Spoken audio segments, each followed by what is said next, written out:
Luxembourg Deputy Prime Minister, Commissioner, ladies and gentlemen, good afternoon again. I would like to take this opportunity to thank once again for coming to the ZPlan conference. In fact, not just attending, but for being here to discuss initiatives, share your innovative projects, and continue the progress towards creating the European Energy Union. Being with so many of the world's leading experts in one room has hopefully enabled you to come together with ideas and how to collaborate and create synergies that will advance sustainable energy achievements. Indeed, we hope you will continue to be energized in the months to come so that we can maintain this momentum. To summarize, we had 460 delegates being with us on these 2 days. On behalf of My Energy, I would like to say we were very honored to have been chosen to organize this event. We very much hope you enjoyed the conference and your stay in Luxembourg, and that you will be back to see us soon. We will now be passing the baton to our counterparts in Slovakia, who will be hosting the ZPlan conference in 2016. I conclude with a very enjoyable task. I can announce the 3 winners of the project poster competition. The poster that won the most delegate votes was first, Iceland, a pioneer in the use of renewable energies, by Dr. Guðni Jóhannsson and Petra Steinum-Sveinsdottir of the National Energy Authority of Iceland. Dear delegates, please come to receive your prize.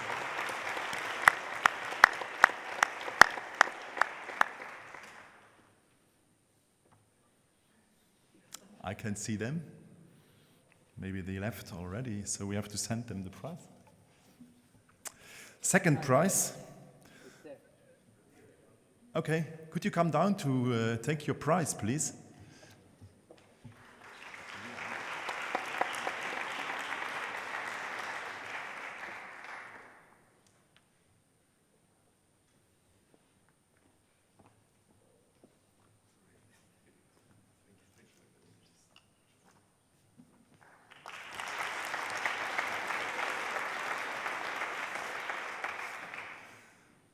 Second was multi-objective integrated regional energy system optimization by Alexandre Bertrand of Luxembourg Institute of Science and Technology.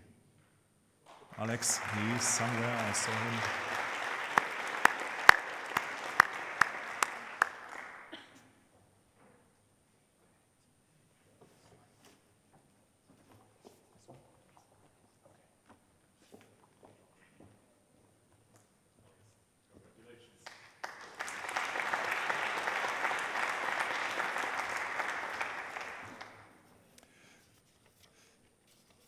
And third is, how to cost-affect PV deployment in EU 28, an example of Joint Research Center EU Times by Wouter Nijs from the Joint Research Center. Please.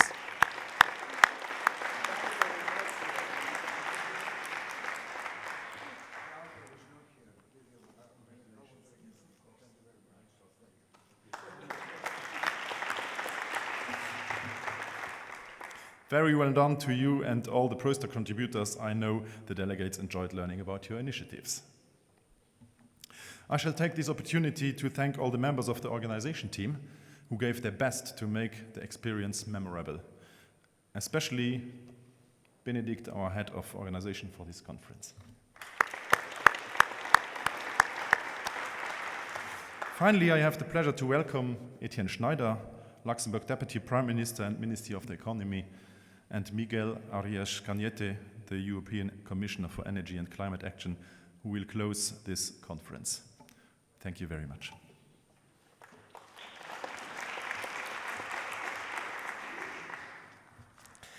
Dear Commissioner Cañete, dear Miguel, dear Director Generals, dear experts, ladies and gentlemen, first of all, I want to tell you that I'm honored and pleased that Luxembourg could host this important SET conference where some 500 participants took part.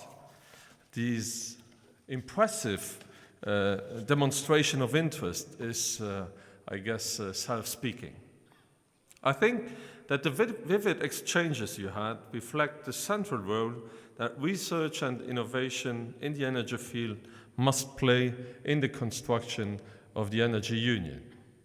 This is the field that must provide our society with the technological tools that connect European objectives such as economic growth, employment, industrial leadership, or climate and environmental protection, just to name the most important ones. This is a field where the European Union has a lot to gain, and where there is also the urgency to progress faster. In the new SAT plan adopted last week, the European Commission has clearly identified 4 common priorities around which our actions should be grouped in the energy research and innovation field. The first priority being the world leader in renewable energy technologies. The second priority, empowering the consumer to a smart energy system, ranging from our homes and buildings to our cities and grids. The third priority, increasing energy efficiency from households to industries. And the fourth priority, increasing sustainability of our transport systems, which represents some 40% of our energy use. I couldn't agree more with the Commission's vision. These 4 priorities pave the way to the future-oriented agenda of Europe's energy policy. Ladies and gentlemen, I'm convinced that these fields are among the most promising sectors for economic growth and job creation in the decades ahead of us. I'm also very pleased to see the European Commission implementing its political priorities of making Europe #1 in renewables and enhancing the energy efficiency first principle in the European Union. These are 2 principles that I strongly support. The proposed approach will stimulate the strategic development of brainpower and know-how in European schools and universities. It will equip Europe with ever more performing tools for its energy transition. It will drastically reduce our heavy dependence on fossil fuels, and it will benefit all industrial sectors. The combination of reduced energy use in our industrial processes, increasing shares of cheaper renewable energy and smarter systems will give them a real competitive advantage. Last but not least, it will profit to households, decreasing their energy bills, and to all of us when it comes to the quality of life and the environment in which we live and raise our children. Ladies and gentlemen, our energy use today is a driving cause of climate change. This is a fact. The Luxembourg presidency has the responsibility to lead the European Union's preparation to the COP21 in Paris. The presidency works relentlessly towards the adoption of a binding global agreement. The work done by the Commission on the Energy Union strategy and on the SAT plan is giving us a helpful hand in this context. It demonstrates to the global community that the European Union takes climate change seriously and is working hard on solutions. This SAT plan conference and more generally, the work you are doing strengthens our credibility. Ladies and gentlemen, Luxembourg presidency of the Council is committed to advancing the European energy transition. That is why we dedicate this week in Luxembourg to the subject. Tomorrow, I will welcome my European counterparts, the energy ministers, at our informal council here next door. I will report to them the outcome of this conference and discuss with them how we can make the European energy transition happening faster. We will have a number of distinguished guests with us, makers of the global and European energy transition, pioneers of technological and economic innovation and trendsetting. They will spend the day with us and share their experiences and views. Ladies and gentlemen, Rome wasn't built in a day, neither will be the energy transition. We will all have to bring in a lot of effort and diligence. And I'm convinced that we are taking the good direction and picking our priorities right. I'd like to thank you for your active contribution in the debates the last 2 days. But before closing up this event, I'd also like to express my thanks to the organizing teams from the European Commission and from My Energy in Luxembourg for their productive collaboration and for their good work. So please have a good and a pleasant evening and a safe trip back home. Thank you for being here.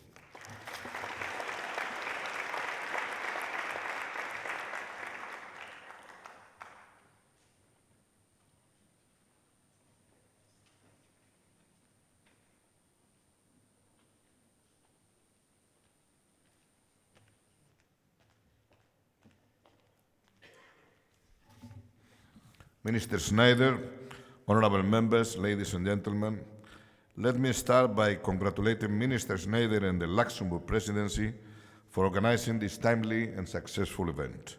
Along with last week's paper on how we can upgrade the SET plan, these 2 days have provided the impetus we need to kickstart an innovation-led transition to a low-carbon and high-growth economy. We will capitalize on that momentum tomorrow, when all 28 European Union energy ministers will join Vice President Šefčovič and Katainen to discuss how best to unlock the potential of research and innovation in the energy transition. The message that I will pass to my colleagues is simple. We need a more targeted, integrated, and transparent approach.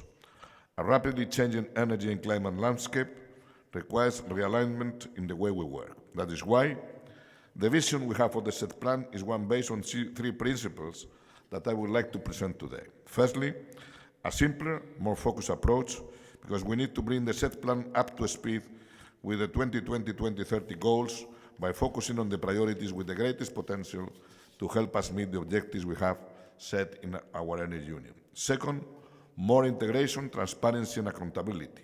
That means putting an end to technology tribalism, because innovation breakthroughs in one sector or one country should be shared across the European Union energy system. And thirdly, it needs to be powered by a smart financing to make sure investment is directed where it is needed.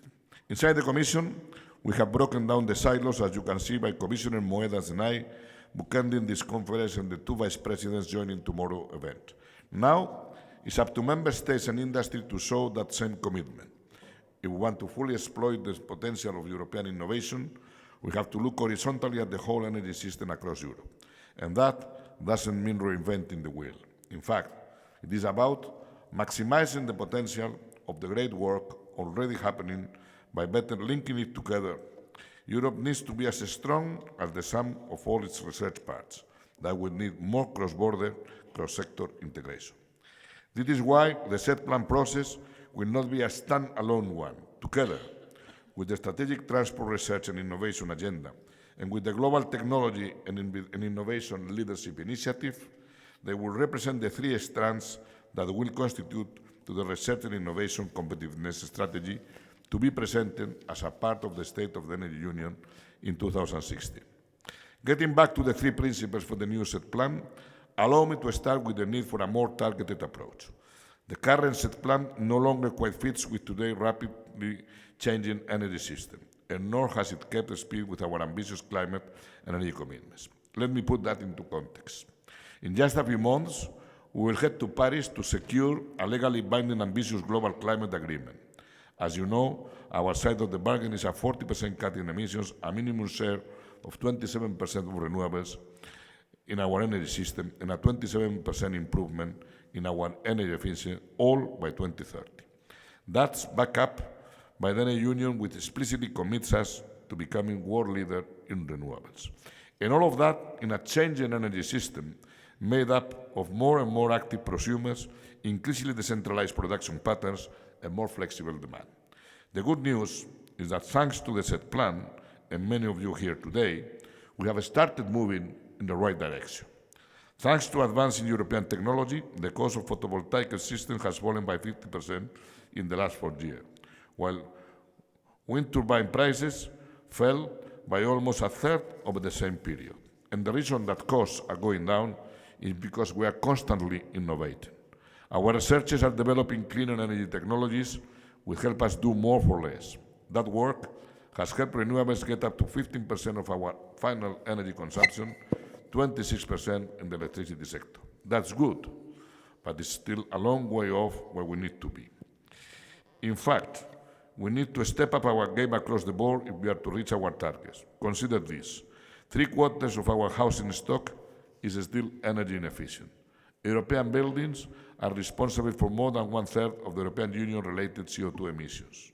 We still have millions of European homes relying on century-old analog metering, and we have a transport system responsible for 1/4 of all greenhouse gas emissions.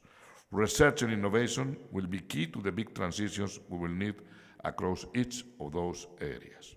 This is why our vision is for a set plan that focuses on a small number of big priorities.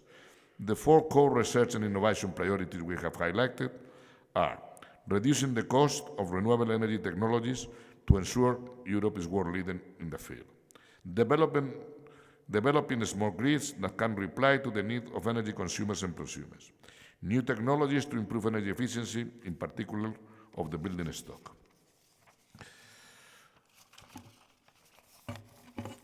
and increasing the sustainability of the transport system, for example, through electric vehicles or reducing the cost of batteries. In addition, carbon capture, storage, and nuclear can be added for those member states interested in those technologies. In our communication, we have highlighted a series of 10 actions to support those priorities. But setting priorities and actions is the easy bit. Now we have to make it happen. We cannot do it without member states' full commitment to working together and take ownership of the set plan. In the past, it has been said that the Commission was too prescriptive with its priorities, that it made life more difficult by not joining up its research arm with its energy or transport policy. We listened to that. This time round, we worked for the last 2 years with member states and with industry to define the set plan's priority in a bottom-up way. That is how we came up with the 10 actions, and as of tomorrow, we will work with member states and all stakeholders to define the level of ambition in terms of priority and funding, the modalities of an implementation, and the timing for delivery of results. But with the stakes so high, we now need greater transparency. It is crucial that member states know what initiatives other countries are working on so as to avoid duplication, and they need to take a far more open data approach to the results of our work. We believe that transparency will breed accountability. We will establish clear performance indicators to measure progress and take a results-oriented approach. But in return for greater integration, transparency, and accountability, we have to make sure that the projects with the greatest potential have the access to the investment they need. We have all seen the results of what targeted investment can do. Take, for example, the Gemini offshore farm of the North Sea coast of the Netherlands. It is the largest farm of its kind in the world, and its 600 megawatts will supply renewable electricity for more than 1.5 million people and 785,000 households. That's equivalent to a 1.25 million ton reduction of CO2 emissions, not to mention the jobs and income it will bring to the region.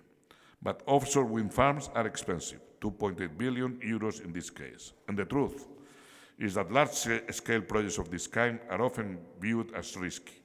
We have to look at new ways to fund these projects, and clearly, public money will never be enough. We now have a strategy which is to leverage as much private investment as possible from as little public funding needed. With the Gemini project, for example, the European Investment Bank invested 587 million euros of public money. But that investment acted as a guarantee and encouraged a number of other public and private actors to invest the remaining money needed. And that is exactly the thinking behind the new 315 billion euro European Fund for Strategic Investment. Public institutions must act as a guarantor to incentivize private funding and allow financial institutions to offer long-term financing to projects with a higher risk profile.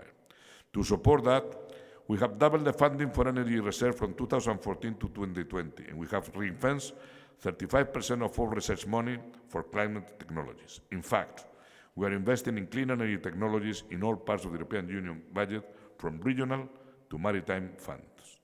There are plenty of funding opportunities at the European Union level, but the same spirit of collaboration of the SET plan applies to investment. Regional approaches might provide common investment needs where we have common challenges. We need to pull together our resources.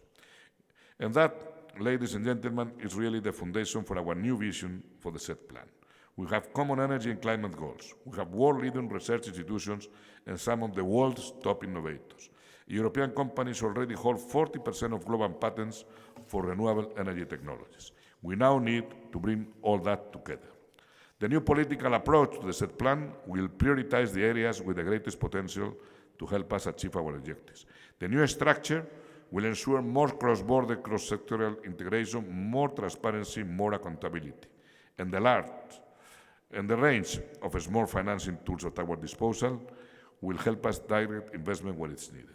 The debate over the last 2 days provides the perfect launch pad for our discussion with Member States starting tomorrow. Those discussions will continue up to and beyond Paris, where I hope we can review our level of ambition upwards. That will then feed into the Commission's strategic communication on research and innovation due before the end of 2016. We have a lot of work ahead of us, but if this conference is anything to go by, I am more confident than ever that we can make it happen. Thank you very much.